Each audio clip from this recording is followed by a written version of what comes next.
Avez-vous déjà voulu maîtriser les commandes CLI de base pour configurer des équipements réseau? Dans ce lab pratique, nous allons utiliser Packet Tracer, qui est un simulateur puissant et très pédagogue pour apprendre à manipuler les commandes de base de la CLI. Ce TP vous guide pas à pas pour configurer un routeur, enregistrer des configurations et comprendre les fondamentaux de l'interface en ligne de commande. Alors êtes-vous prêt ou prête à plonger dans l'univers de la configuration réseau et devenir un padawan de la CLI?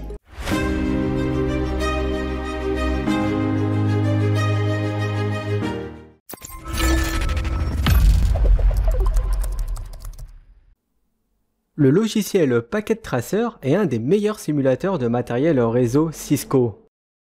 Il est très utile pour s'entraîner, se former et même se préparer pour les certifications Cisco. Grâce à lui, on peut mettre en œuvre n'importe quelle topologie et tester le comportement du réseau comme si vous étiez en pleine prod. Si vous ne l'avez pas déjà, il suffit d'ouvrir votre navigateur et de lancer une recherche Packet Tracer sur Google et ça vous conduira sur le site de Netacad. Pour pouvoir le télécharger, vous devrez créer un compte sur Netacad et vous aurez même le droit à une petite formation gratuite pour l'utiliser. Donc vous cliquez sur Inscrivez-vous pour télécharger Packet Tracer, ensuite vous cliquez sur Inscrivez-vous aujourd'hui, vous remplissez le formulaire et vous pourrez télécharger et installer sur votre PC l'outil Packet Tracer. Une fois que vous êtes prêt, vous pouvez lancer le logiciel. Alors comme c'est le premier TP, on va partir de 0 et on gardera toujours le même TP pour l'ensemble des exercices. Quand vous lancez pour la première fois Packet Tracer, il vous demande de vous loguer avec le compte que vous avez créé pour pouvoir le télécharger.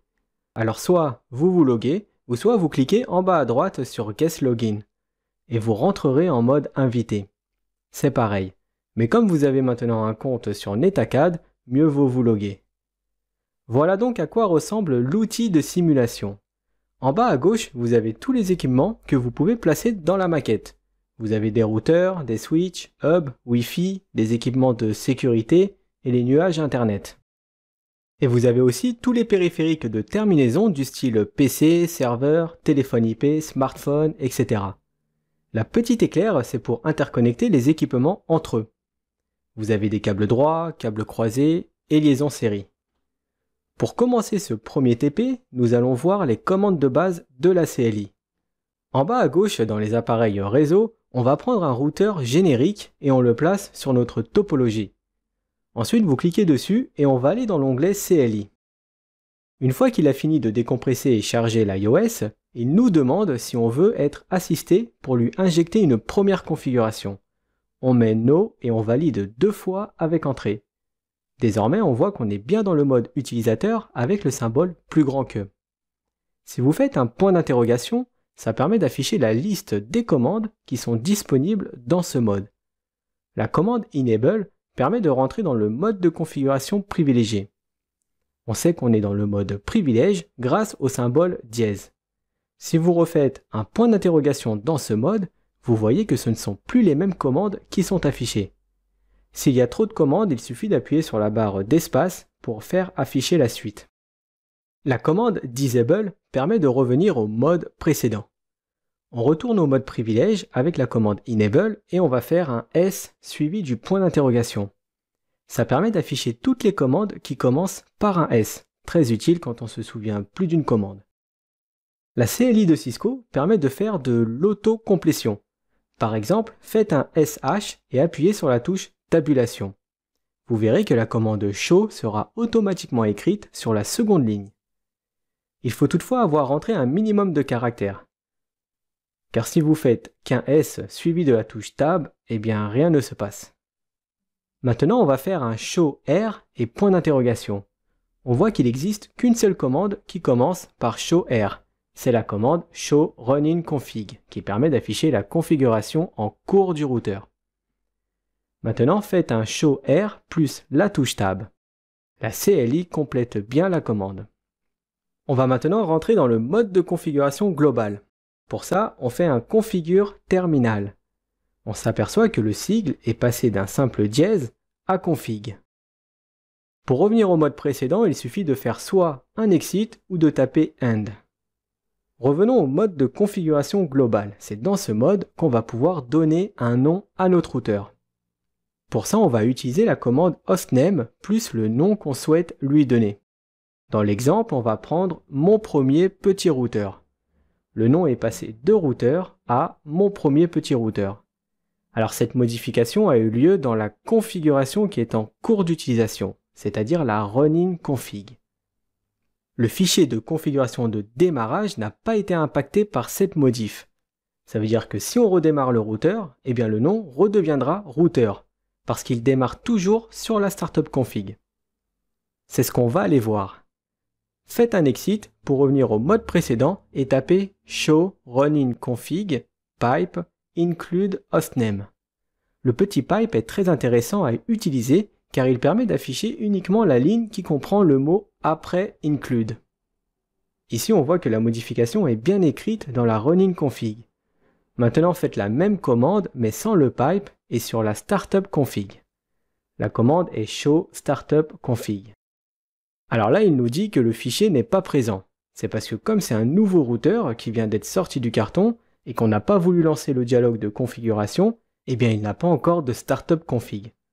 Ce qu'on va faire, c'est qu'on va copier la running config sur la startup config. On fait un copy running config, plus loin startup config. Validé avec entrée, et voilà, le fichier a bien été sauvegardé. Maintenant, si vous refaites un show startup config, cette fois-ci, ça nous affiche bien le fichier de démarrage du routeur. Alors comme on vient de copier la running config sur la startup config, les deux fichiers sont maintenant identiques. On va voir tout de suite pourquoi il est important de ne pas oublier d'enregistrer sa conf. Admettons qu'on change le hostname du routeur. Par exemple, on va l'appeler routeur de prod. On fait un configure terminal pour rentrer dans le mode de configuration globale et on fait un hostname routeur de prod. On valide avec entrée. Il a bien changé de nom. Maintenant, revenez au mode précédent avec un exit et faites un show running config. Le hostname est bien routeur de prod. Pour quitter la running config, vous pouvez soit faire plusieurs fois la barre d'espace ou bien faire un CTRL-C. Maintenant, faites un show startup config.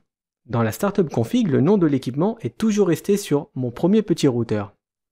Alors admettons que vous oubliez d'enregistrer la conf et que dans la nuit, le routeur redémarre à cause d'un problème électrique.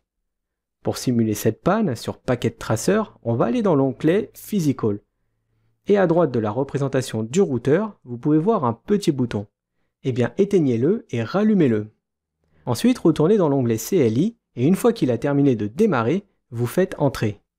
Vous pouvez voir que vous avez perdu votre conf car le nom du routeur ne s'appelle plus routeur de prod. Bon, là, c'était juste une petite modif de nom, donc rien de grave. Maintenant, revenons au mode privilège avec la commande enable et faites un show IP route. Ici, on peut voir la table de routage du routeur. Pour le moment, elle est vide. Si vous faites un show clock, ça vous affiche l'horloge du système. Bon, là aussi, ce n'est pas forcément à l'heure. La commande show IP interface brief permet d'afficher l'état des interfaces du routeur. Alors quand un routeur sort d'usine ou alors qu'on le réinitialise, l'ensemble de ces interfaces sont désactivées. Dans la colonne Status, l'état des interfaces est administrativement down. Ça veut dire que pour monter une interface en up, il faut obligatoirement se connecter sur l'interface et lui faire un no shutdown. C'est ce qu'on va faire tout de suite. Faites un configure terminal pour entrer dans le mode de configuration globale. On va se connecter sur l'interface Fast Ethernet 00. Pour ça, tapez simplement interface Fast Ethernet 0/0 et appuyez sur Entrée. On voit bien qu'on est maintenant dans la configuration de l'interface, car le sigle est passé de config à config if. Toutes les commandes qu'on entre dans ce mode affecteront uniquement l'interface Fast Ethernet 00. On va lui donner une description avec la commande description. Comme exemple, on va l'appeler lien vers R2. Et on active l'interface avec la commande no shutdown. Un petit message de log nous confirme bien que l'interface Fast Ethernet 00 est maintenant dans un état up, même si on n'a pas encore connecté de câble. Maintenant, on sort de ce mode avec un double exit pour revenir au mode privilège. Et on rappelle notre commande show IP interface brief.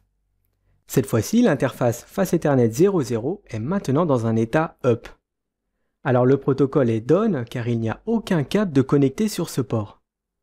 Pour terminer le TP, vous pouvez sauvegarder votre conf avec un copy running config startup config.